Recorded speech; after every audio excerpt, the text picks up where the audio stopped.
乡亲继续来看这个台湾高等检察署伫台中的5日来举办着科技掠毒的演习会，邀集着台中、彰化、南投甲苗栗的地方的检察署、警政署、调查局甲海巡署等6大系统拢来参加，讲要掠毒，看机关来合作真重要。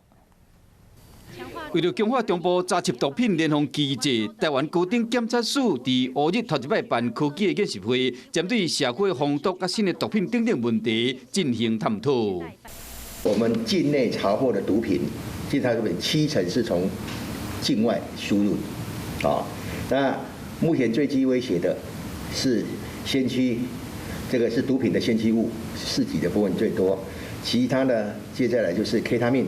跟安非他命。 资料显示，国内毒品列管的数量已经大量增加到667项，这是全世界列管毒品上济国家之一。加上新的毒品有够多，免防止毒品进入社区大楼，这需要各单位共同的打拼。主办单位希望讲，透过经验的交流，会使防止毒品继续危害社会。 我是陈雅玲，想要跟我一起从零掌握天下事吗？赶紧按下华视新闻 YouTube 频道的订阅按钮，开启小铃铛，跟我一起探讨公共议题，给您最专业的华视新闻。